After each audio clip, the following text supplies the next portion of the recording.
मैं तो ये कहना चाहूँगा कि शहाबुद्दीन साहब ने अभी तक जो भी काम किया उस काम को वैसा काम करने वाला कोई पैदा नहीं हुआ। शहाबुद्दीन साहब जैसा विल पावर तो किसी में नहीं है और नहीं था। आज के लोग सिर्फ दिखावे के लिए नेता बन जाते हैं।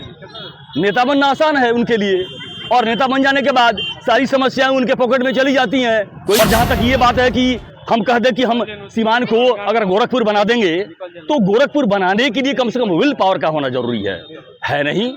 सिर्फ स्ट्रीट लाइट लगा देने से और एक नाले की सफाई कर देने से अगर जीवन यादव चाहें, दूसरे लोग चाहें, यहाँ के सांसद चाहें, यहाँ के प्रतिनिधि चाहें, यहाँ के और लोग चाहें, बन सकता है सीवान। क्यों नहीं बनेगा? गोरखपुर क्या इस इंडिया से ऊपर है क्या? अगर जीवन यादव चाहें, दूसरे लोग चाहें, यहाँ के सांसद चाहें, यहाँ के प्रतिनिधि चाहें, यहाँ के और लोग चाहें, बन सकता है सीवान। क्यों नहीं बनेगा? गोरखपुर क्या इस इंडिया से ऊपर है क्या? सीवान बहुत बड़ा शहर है। सीवान की स्थिति यह है कि सीवान बहुत तेजी से बढ़ रहा है और हर रोज गंदगी फैल रही है, हर रोज समस्याएं बढ़ रही हैं। और सीवान की स्थिति यह है कि सीवान में जो नेतागण हैं सिर्फ उस गली से गुजरते हैं, उस पानी से गुजरते हैं, उस सड़े हुए पानी से निकल जाते हैं, लेकिन किसी को भी थोड़ा सा उनके कानों पर जू भी नहीं रखता कि वे कुछ करें और करने का साहस रखे, क्योंकि ऐसा करना उनके लिए दुस्साहस भरा काम होगा। सर, शहाबुद्दीन साहब के समय में लोग कहते हैं कि कुछ विकास का काम दिखा, उसके बाद से बंद हो गया, क्या कहें? ये तो सही बात है। शहाबुद्दीन साहब ने जो अभी किया, मैं न किसी का विरोध करना चाहूँगा और न किसी को गाली देना चाहूँगा। मैं शिक्षक हूँ, शिक्षक होने के नाते और समाजसेवी होने के नाते मैं तो ये कहना चाहूँगा कि शहाबुद्दीन साहब ने अभी तक जो भी काम किया उस काम को वैसा काम करने वाला कोई पैदा नहीं हुआ। सर, कारण क्या मानते हैं कि सिर्फ शहाबुद्दीन साहब ही ये काम करेंगे और लोग क्यों नहीं कर पाते? और लोग भी काम कर सकते हैं, लेकिन शहाबुद्दीन साहब जैसा विल पावर तो किसी में नहीं है और नहीं था। आज के लोग सिर्फ दिखावे के लिए नेता बन जाते हैं। नेता बनना आसान है उनके लिए और नेता बन जाने के बाद सारी समस्याएं उनके पॉकेट में चली जाती हैं, कोई काम नहीं होता है। चलो हम एक सवाल है सर, जिस तरीके से आप जो प्रतिनिधि हैं उन पर टिप्पा टिप्पी कर रहे हैं, वो कह रहे हैं कि हमने जब से हम लोग आए हैं शासन में बहुत सारा सुधार हुआ है।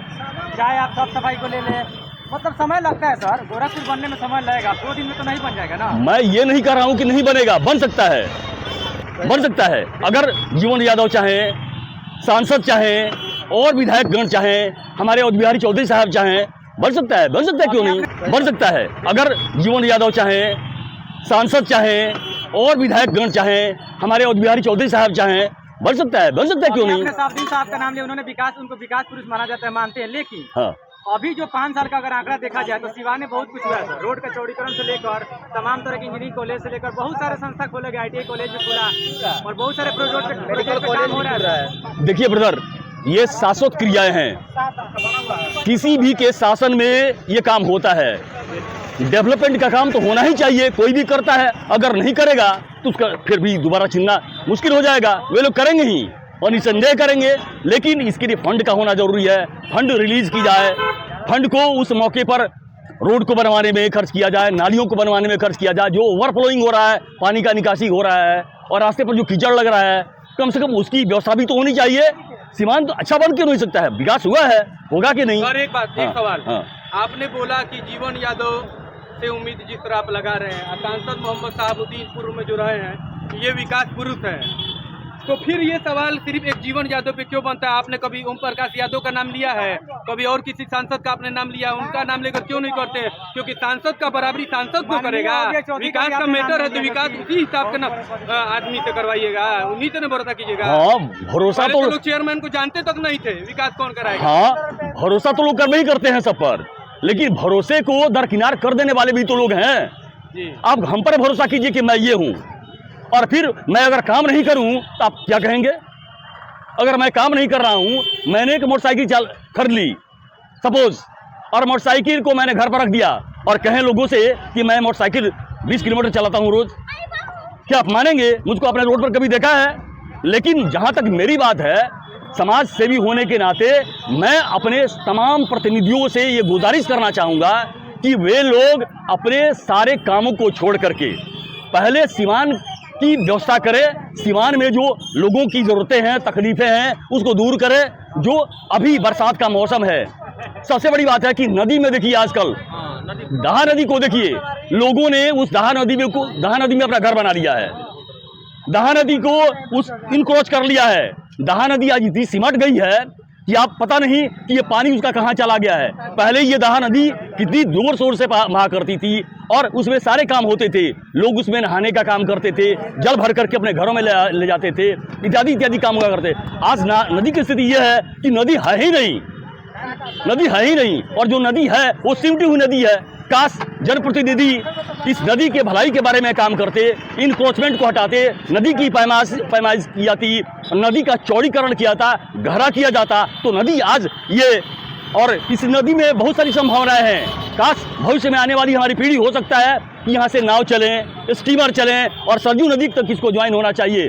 क्योंकि नदी अविरत बहती रहेगी तो हमारे सारे काम होंगे। क्योंकि लाइफ लाइन है हमारा, आज वो नहीं है। हम लोग इसी के लिए लड़ रहे हैं। और मेरा सबसे बड़ा मोटिव ये है, मैं चाहूँगा कि आप सभी तमाम चैनल वाले लोग कम से कम इस माध्यम में काम करें और इसके लिए जनता में एक अवेयरनेस पैदा करें, ताकि हो सकता है कि आने वाले दिनों में निसंदेह सीवान का विकास होगा। मुद्दे पे आइए सर, मुद्दा ये है, नाला ऊपर है और रोड नीचे है, इसमें गलती किसकी है?